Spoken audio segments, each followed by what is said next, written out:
fordi jeg har den her drøm, der ikke vil gå væk. Den kommer bare tilbage igen og igen og igen. Undskyld, men er det bare for at fortælle mig om dine problemer, du gerne vil møde? Så skulle jeg specifikt netdate psykoterapeut, der får os bare 875 kroner i timen plus moms. Det er da fuldstændig vanvittigt at spørge om. Men jeg var lov til at fortsætte sig, uden afbrydelser. Bare afbryder kørselsbrugere altid så meget. Gabriel og Elias, jeg er ikke jeres biologiske far. Jeres rigtige far hed Evilio Thanatos. Evilio, han er jo lidt af en legende på øen. Han bor stadig op på det der gamle sanatorium der. Kan jeg hjælpe? Jeg søger Evilio Thanatos. Hvem er du? Hans søn. Jeg er også hans søn. Vi kunne godt bruge lidt hjælp. Far, han er virkelig ikke rask. Der er rigtig mange dyr. Men du skal ikke være bange. Det går ikke rundt på dem. Der er jo god plads. De er jo vant til at lægge æg, skal du tænke på. Der sagde du noget for meget, hva'? Vi øver os jo bare, indtil vi møder nogle piger, ikke? Og det skulle du ikke have sagt. Det sidste der, fy for satan.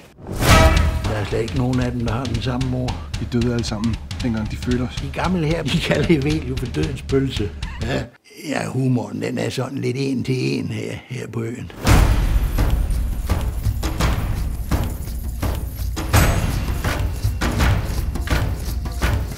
Der var en høne. Den havde koklov.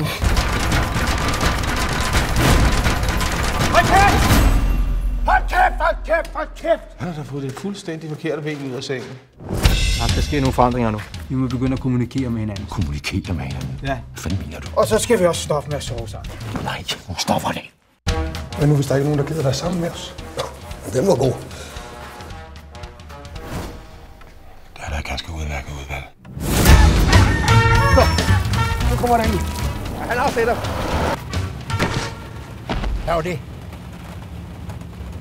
Det var bare en kanin. Der var et kraftstejle med en stor kanin.